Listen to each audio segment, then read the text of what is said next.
नमस्कार। आप देख रहे हैं जनसत्ता। और आज हम बात करेंगे मौसम की। और इस पर बात करने के लिए हमारे साथ हैं मौसम विभाग के महानिदेशक डॉक्टर मृत्युंजय महापात्रा। मृत्युंजय जी, स्वागत है आपका। नमस्कार। सबसे पहले तो अब फरवरी में मार्च अप्रैल जैसी गर्मी लग रही है, और लोग लोग यही चर्चा कर रहे हैं कि इस समय इतनी ज़्यादा गर्मी क्यों है। तो सबसे पहले तो आप ये बताइए, क्या ये सामान्य है या असामान्य है। फरवरी महीने में जो डे टेम्परेचर चल रहा है लास्ट 1 वीक, ये नॉर्मल टेम्परेचर जो होते हैं इससे ज़्यादा है। और सौराष्ट्र कच्छ एरिया में ये सबसे ज़्यादा है, लगभग 7 से 8 डिग्री सेल्सियस नॉर्मल टेम्परेचर ज़्यादा है। और नॉर्थ वेस्ट इंडिया और सेंट्रल इंडिया का दूसरा हिस्सा हम देखेंगे, यहाँ टेम्परेचर 4 से 6 डिग्री सेल्सियस ज़्यादा है नॉर्मल से। और ये जो एबो नॉर्मल डे टेम्परेचर चल रहा है, इसका वजह यही है कि गुजरात के ऊपर एक एंटी साइक्लोनिक सर्कुलेशन केंद्रीभूत है। वो एंटी साइक्लोनिक सर्कुलेशन में विंड क्लॉकवाइज रोटेट करता है, और क्लॉकवाइज रोटेट करने के कारण से ऊपर वायुमंडल के ऊपर स्तर से नीचे की तरफ एयर मूव होता है। और जब एयर इसे नीचे की तरफ मूव होता है, तब एयर कंप्रेस्ड हो जाता है और टेम्परेचर राइज होता है। तो इसलिए सबसे ज्यादा राइज जो टेम्परेचर हो रहा है वो गुजरात, स्पेशली सौराष्ट्र कच्छ एरिया में हो रहा है। और फिर ये जो एंटी साइक्लोनिक सर्कुलेशन है, इसमें विंड क्लॉकवाइज मूव हो रहा है। इसका मतलब ये होता है कि गुजरात से विंड नॉर्थ वेस्ट इंडिया की तरफ, जैसे राजस्थान, स्पेशली ईस्ट राजस्थान और पंजाब, हरियाणा और उत्तर प्रदेश, दिल्ली की तरफ आता है। तो इसलिए यहाँ भी वो हीट एनर्जी जो है सौराष्ट्र कच्छ के ऊपर, वो ट्रांसफर होते हुए नॉर्थ ईस्ट इंडिया और एडजेंट सेंट्रल इंडिया के ऊपर आ रहे हैं, और इसका टेम्परेचर भी बढ़ रहा है। और ऐसी स्थिति काल तक रहने का उम्मीद है। और धीरे धीरे ये जो एंटी साइक्लोन है, ये हमारा पूर्वानुमान है कि अरबियन सी की तरफ ये मूवमेंट करेगा परसों, और धीरे धीरे वीक होगा। और इसका प्रभाव यही होगा कि जैसे अभी लोकलाइज्ड वहाँ कंडेंस्ड एयर मास की वजह से हीटिंग हो रहा है, वो हीटिंग से राहत मिलेगा। और जब ऐसे कोई एंटीसाइक्लोनिक सर्कुलेशन गुजरात के ऊपर होता है, तब जो नॉर्दर्न पेनिनसुलर इंडिया है, जैसे महाराष्ट्र, मुंबई एरिया जो है, वहाँ विंड सी से नहीं आते हुए लैंड से सी की तरफ मूवमेंट होता है। और लैंड का टेम्परेचर ज्यादा होता है सी के टेम्परेचर के हिसाब से। इसलिए महाराष्ट्र कोस्ट में भी टेम्परेचर नॉर्मल से 4 से 6 डिग्री सेल्सियस ज्यादा है। मुंबई कल 36.5 डिग्री सेल्सियस रिकॉर्ड किए हैं, और सौराष्ट्र कच्छ की कोस्ट में 37 to 39 डिग्री सेल्सियस रिकॉर्ड हुआ है। पूरे देश के जिस भी इलाके में लोग सामान्य से ज्यादा इस समय गर्मी का एहसास कर रहे हैं, तो उसका कारण गुजरात से ही निकल के आता है, यही ना। मेजर पार्ट जो मैं आपको बताया, वो नॉर्थ वेस्ट इंडिया और सेंट्रल इंडिया में टेम्परेचर राइज हो रहा है, डे टेम्परेचर। और इसका कारण ये एंटीसाइक्लोनिक सर्कुलेशन है। और सबसे ज्यादा हीटिंग गुजरात के ऊपर है, क्योंकि वहाँ एंटीसाइक्लोन सेंटर का केंद्र बिंदु है। और आप पेनिनसुलर इंडिया देखेंगे, इतना कुछ इसका प्रभाव नहीं है। सिर्फ महाराष्ट्र से शुरू करके यहाँ पंजाब, हरियाणा तक, और इस तरफ वेस्ट से गुजरात, राजस्थान से शुरू करके यहाँ मध्य प्रदेश तक, ज्यादा तक इसका इम्पैक्ट है। और नाइट टेम्परेचर की बात करें, नाइट टेम्परेचर नियर नॉर्मल है ये सभी एरिया में। डे टेम्परेचर नॉर्मल से ज्यादा है। तो जैसे एक दशक पहले का भी अगर रिकॉर्ड हम देखते हैं, तो फरवरी का पहला हफ्ता का जो टेम्परेचर रहा, एवरेज टेम्परेचर, वो उस समय के मुताबिक उस समय को टक्कर देता हुआ लग रहा है। तो 10 साल पहले भी करीब यही स्थिति थी। तो कारण जो है, उस समय भी वही था, या आज कुछ और कारण है, उस समय कुछ और कारण था। देखिए, ये जो हम फिजिकल प्रोसेस आपको समझाया, ये तो एक नेचुरल प्रोसेस है। ये नेचुरल प्रोसेस से आपका टेम्परेचर राइज होता है, स्पेशली वेस्टर्न इंडिया के रीजन पे और सेंट्रल इंडिया के रीजन पे। और जो कोस्टल एरिया जो होता है, कोस्टल एरिया में सी ब्रीज और लैंड ब्रीज का इंपोर्टेंस बहुत ज्यादा होता है। जब सी ब्रीज वीक हो जाता है, तब टेम्परेचर राइज हो जाता है, वो ईस्ट कोस्ट हो कि वेस्ट कोस्ट हो। जो जो हीटिंग, इसलिए जो हमारा ट्रेडिशनली जो फिजिकल प्रोसेस जिसकी वजह से हीटिंग होता है समर सीजन पे कि इस महीना में, एक होता है यहाँ जो एंटीसाइक्लोनिक सर्कुलेशन की वजह से जो टेम्परेचर राइज होता है वेस्टर्न पार्ट में, यहाँ पे रिएक्ट होता है डिफरेंट एरियाज को। दूसरा होता है कि जो कोस्टल एरिया जैसे ईस्ट कोस्ट हो के आंध्र प्रदेश, उड़ीसा, तेलंगाना एरिया, उस एरिया में एक एंटीसाइक्लोन हो की कोई की वजह से जब सी ब्रीज वीक हो जाता है तब भी टेम्परेचर राइज हो जाता है। मगर आप ईयर वाइज देखेंगे कि ओवर द पास्ट 100 ईयर्स आप देखेंगे कि टेम्परेचर राइज हो रहा है। और मैं कंपेयर करूं डिफरेंट सीजन्स का, जैसे विंटर सीजन जनवरी फरवरी, और pre monsoon season March April में, मानसून सीजन जून टू सितंबर, एंड पोस्ट मानसून सीजन अक्टूबर टू दिसंबर, ये दिखाया गया कि इंडिया का जो लैंड मास का टेम्परेचर है, एवरेज टेम्परेचर, वो टेम्परेचर विंटर सीजन में ज्यादा राइज हो रहा है। यानी जनवरी फरवरी महीना में टेम्परेचर ज्यादा राइज हो रहा है, और सबसे कम राइज हो रहा है मानसून सीजन पे। सो लगभग आप क्वान्टिफाई करके देखेंगे, लगभग 0.78 डिग्री सेल्सियस राइज हो रहा है विंटर सीजन पे इन 100 ईयर्स।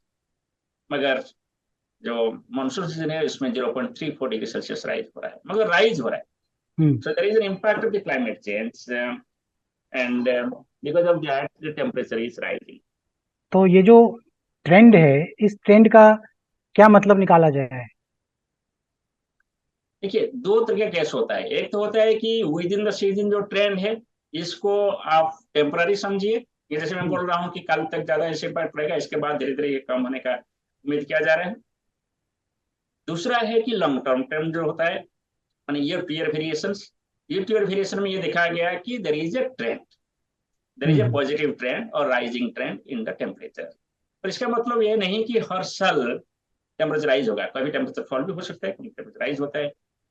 और इसको देखते हुए इंडिया मेट्रोलॉजिकल डिपार्टमेंट ने क्या किया ना, इसका एक सीमलेस फोरकास्टिंग सिस्टम इंट्रोड्यूस किया है। हम्म। जैसे कि हम सीजनल फोरकास्ट देते हैं कि टेम्परेचर क्या होगा, जैसे इस विंटर का फोरकास्ट हम जारी किए थे, हर महीना का प्रारंभ में वीडियो कॉन्फ्रेंस जरिए में हम आते हैं और फोरकास्ट देते हैं और वेरिफिकेशन बताते हैं। जो फरवरी महीने का फोरकास्ट था आप देखेंगे, जो हमने बताए थे, इसमें बताया था कि नॉर्दर्न इंडिया और सेंट्रल इंडिया में नॉर्मल टेम्परेचर से अबव रहेगा और मोस्ट प्रोबेबल हायर टेम्परेचर रहेगा सौराष्ट्र कच्छ एरिया में। ये हमारा पूर्वानुमान था और अकॉर्डिंगली ये हो रहा है। तो सीजनल फोरकास्ट को फॉलो करते हुए फिर हम मंथली फोरकास्ट देते हैं, फिर extended range forecast every Thursday को देते हैं। आप लास्ट थर्सडे को जो हमारे एक्सटेंडेड रेंज फोरकास्ट रहा, इसमें हमारा पूर्वानुमान था कि जो करंट हफ्ता चल रहा है इसमें मैक्सिमम टेम्परेचर एबव नॉर्मल रहेगा, specially hmm. Over north west India and central India. वो ऐसे हो रहा है। मगर नेक्स्ट वीक जो कमिंग थर्सडे से आ रहे हैं, जो वीक आ रहे हैं, इसमें टेम्परेचर नियर नॉर्मल होगा, ये पूर्वानुमान है। कि अच्छा। एक्सटर्नल फोरकास्ट को फॉलो करते हुए हम डे टू डे बेसिस पर इशू करते हैं फोरकास्ट को, मीडियम रेंज फोरकास्ट बोलते हैं। Valid for next 5 days issue होता है हर जिले के लिए, हर स्टेशन के लिए। और इसमें मोर स्पेसिफिकली हम मेंशन करते हैं कितना हीट होना संभव है और इसका हीट के प्रभाव क्या होगा, इम्पैक्ट बेस्ड फोरकास्ट को देते हैं। सो तरीका यही है कि ज्यादा से ज्यादा इसको अच्छा से मॉनिटर किया जाए और लीड प्रेडिक्शन क्रेडिट किया जाए विथ इम्पैक्ट इंफॉर्मेशन, जैसे कि लोग इसका लाभ उठाए और धन जीवन का जो नुकसान हो रहा है इसको मिनिमाइज करें। जैसे कई लोग कह रहे हैं अभी की गर्मी को देखकर कि पता नहीं इस बार गर्मी काफी लंबी पड़ेगी, तो उनको मतलब उनके लिए ये राहत की बात है, जैसा आप बता रहे हैं कि कल के बाद से धीरे धीरे नॉर्मल होने लगेगा।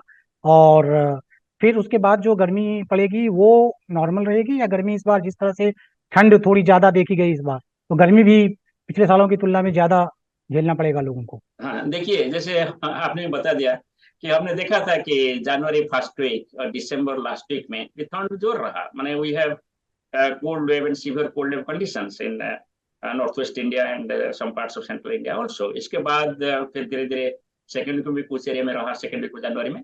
और फरवरी में अभी क्या है, अभी टेम्परेचर राइज हो रहा है मगर थोड़ा सा फॉल होगा, फिर जैसे मैं बता रहा हूँ। अभी ट्रेंड यही है, फरवरी से हम जब मार्च की तरफ चलेंगे normally temperature will rise, temperature rise होगा धीरे धीरे। मगर मार्च महीने में कैसे टेम्परेचर रहेगा इसका पूर्वानुमान हम इस महीने का एंड में, नहीं तो मार्च का फर्स्ट डे में जारी करेंगे। तो इसके साथ साथ मार्च अप्रैल मई का जो समर सीजन है इसका भी पूर्वानुमान हम देंगे। अभी इसका पूर्वानुमान रेडी नहीं है। अच्छा, एक चीज अब ये बताइए, जैसे एक बार बार कहा जाता है कि मौसम विभाग का पूर्वानुमान कितना सही हो रहा है इसको लेकर भी बहुत सारी चर्चाएं होती रहती हैं। तो अगर हम बात करें पिछले 5-10 सालों में, तो पूर्वानुमान करने की जो आपकी तकनीक है, उसमें आपने कितना तरक्की कर लिया है, कितनी प्रगति की है उसमें? तो कहने का मतलब ये है कि 5-10 साल की तुलना में आज आप कितना ज्यादा सटीक पूर्वानुमान करने की स्थिति में है? अभी लास्ट 5 इयर्स, जैसे 2018 टू 22, ये 5 साल का आप आंकड़ा देखें कि हमारा फोरकास्ट एक्यूरेसी क्या है सीवियर वेदर के लिए, as compare to previous 5 years से 2013 टू 17, इसका हम कंपैरिजन किए हैं और इसका हम प्रेस रिलीज भी किए थे। लगभग 40% इंप्रूवमेंट हुआ है हमारा फोरकास्ट एक्यूरेसी में। वो साइक्लोन हो कि हीट वेव हो कि हेवी रेनफॉल हो कि थंडरस्टॉर्म हो, सही में अभी फोरकास्ट एक्यूरेसी इंप्रूव हुआ है। हीट वेव का जो फोरकास्ट एक्यूरेसी पर पहले, एक दिन से पहले मैं आपको बताऊं कि हीट वेव होगा कि नहीं होगा, लगभग 92% एक्यूरेट है। सिमिलरली आप जाएंगे 5 दिन तक, ये लगभग अराउंड 65% एक्यूरेट है 5 डेज एडवांस में बोलने का। मगर प्रीवियस 5 इयर्स का बात करें, मैंने 5 साल पहले किया था, अभी जो हमारा अभी एक्यूरेसी डे 5th के लिए है, मैंने 5 दिन पहले जो हम for example heavy rainfall warning देते हैं, इसका एक्यूरेसी अभी 60% है। और एक दिन पहले जो फोरकास्ट देते हैं हेवी रेनफॉल का, ये 79% है 2022 में। और ये मैं कंपेयर करूं 5 साल पहले जो हमारा डे 1 फोरकास्ट, माने सिर्फ एक दिन पहले जो फोरकास्ट हम दे रहे थे, उनका फोरकास्ट एक्यूरेसी था 60%। अभी हम 5 दिन पहले जो फोरकास्ट दे रहे हैं, इसका एक्यूरेसी है 60%। तो ना सिर्फ हमारा एक्यूरेसी 60% टू 79% इंप्रूव हुआ है, मगर द लीड पीरियड भी 1 दिन से 5 दिन तक एडवांस हुआ है। सो ये सभी पॉसिबल हुआ है। आपको जो बताया कि सीवियर वेदर वार्निंग का इंप्रूवमेंट, इसका कारण ये रहा कि हमने इसको इंटीग्रेटेड प्रोसेस में ऑब्जर्वेशनल सिस्टम्स को इंप्रूव करने के लिए कोशिश किया, देन इसका analysis system, modelling system, forecasting system, और इसका डिसीजन सपोर्ट सिस्टम, कैसे हम डिसीजन ले। और इसके साथ साथ हमने इम्पैक्ट बेस्ड इंफॉर्मेशन भी जोड़ा इसमें। Last 3 years for all types of severe weather event, forecast के साथ इम्पैक्ट और रेस्पॉन्स एक्शन भी हम जारी कर रहे हैं डिस्ट्रिक्ट लेवल पे और मेजर सिटी लेवल्स पे भी। सो इसका नतीजा यही हुआ कि लोगों के पास अभी ये इंफॉर्मेशन पहुंचता है कि सिर्फ बारिश होगा नहीं, बारिश होगा तो क्या हो सकता है, और हीट वेव होगा नहीं, हीट होगा तो क्या हो सकता है।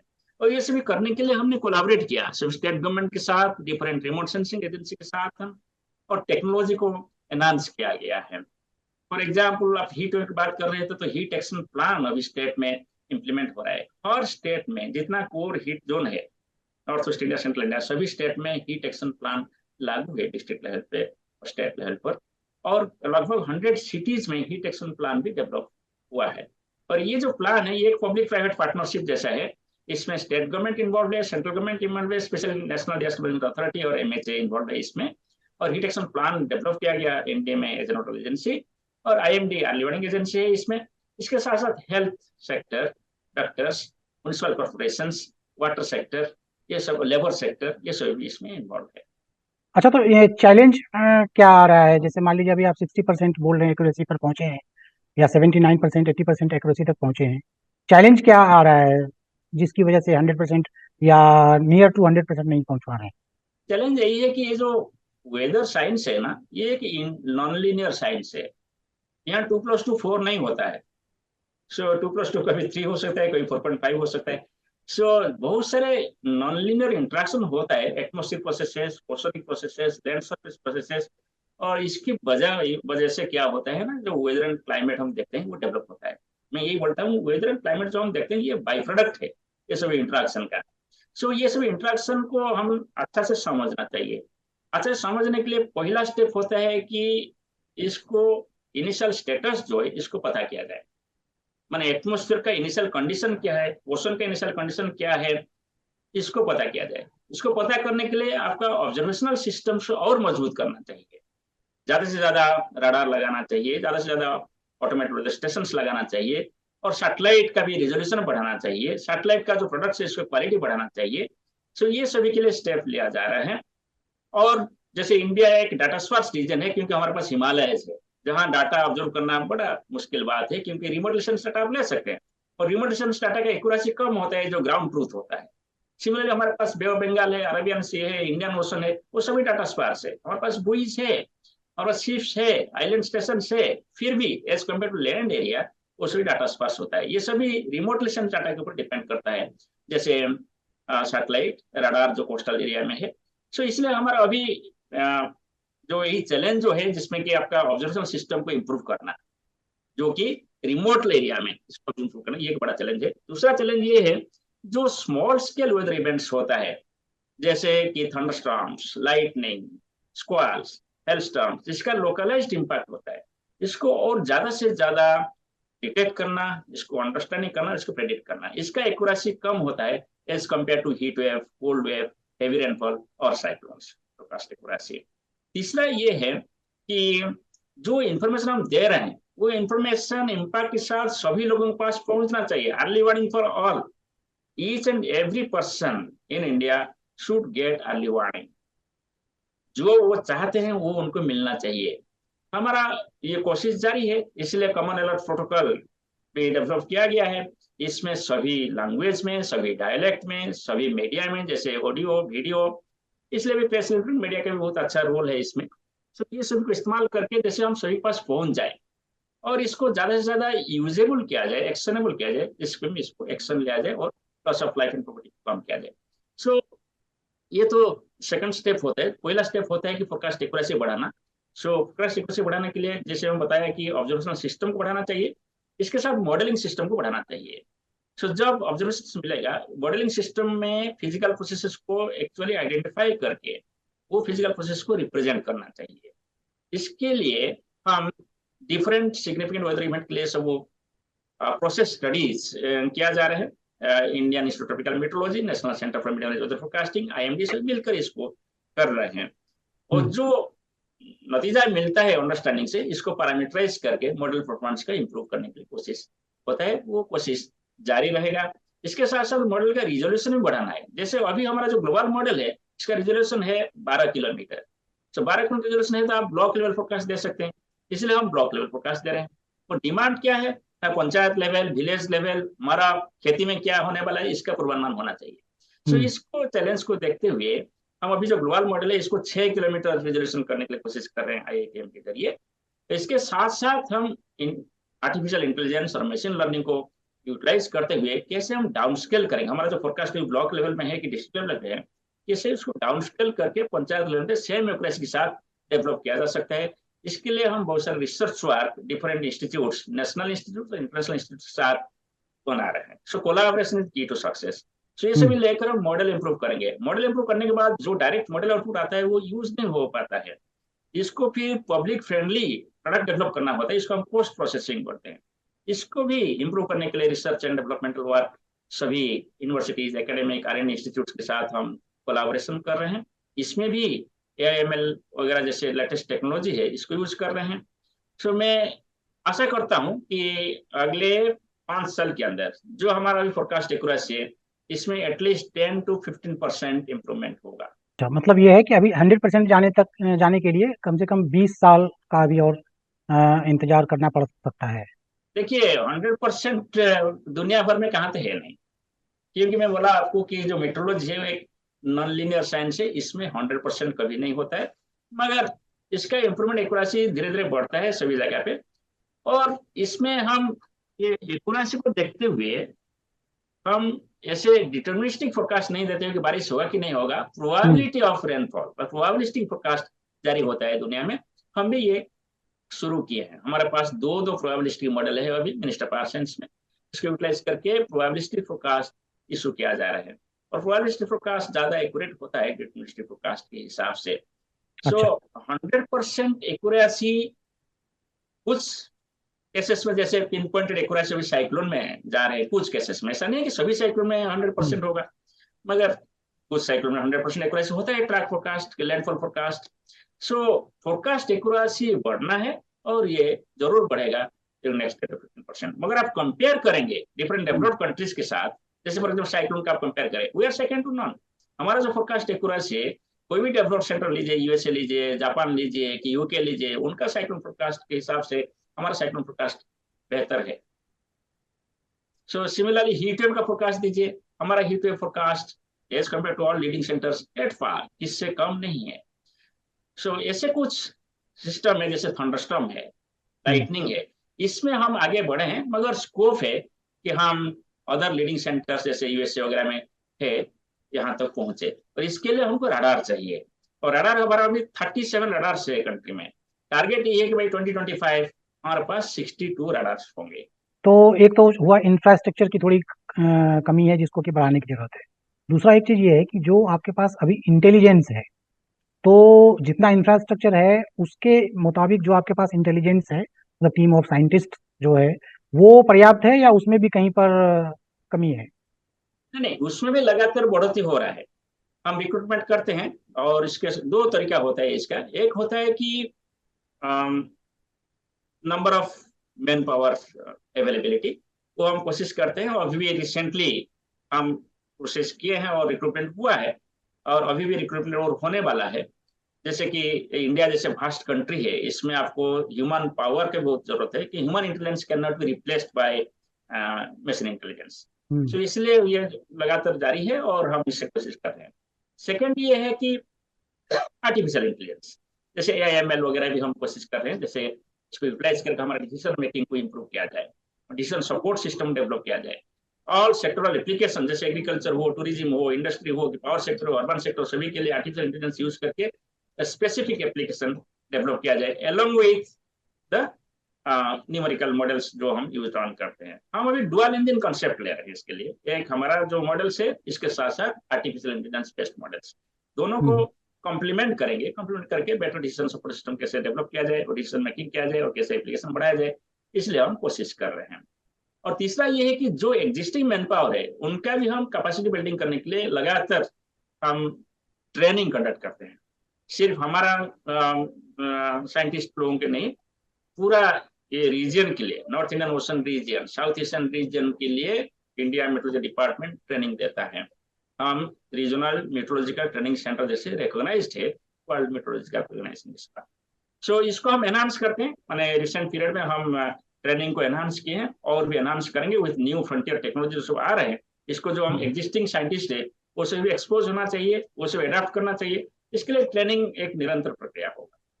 अच्छा, अभी आपके यहाँ जो सैंक्शनड स्ट्रेंथ है वो पूरी भरी हुई है या उसको कुछ खाली भी है जगह? देखिए, कुछ तो खाली है, इसके लिए रिक्रूटमेंट प्रोसेस जारी है अभी। कितना परसेंट खाली होगा? मैं तो एग्जैक्टली आपको नहीं बता पाऊंगा, मगर कुछ खाली है, और रिक्रूटमेंट प्रोसेस जारी है। ठीक है डॉक्टर महापात्रा, बहुत बहुत धन्यवाद आपका। बहुत अच्छी जानकारी दी आपने। धन्यवाद। Thank you.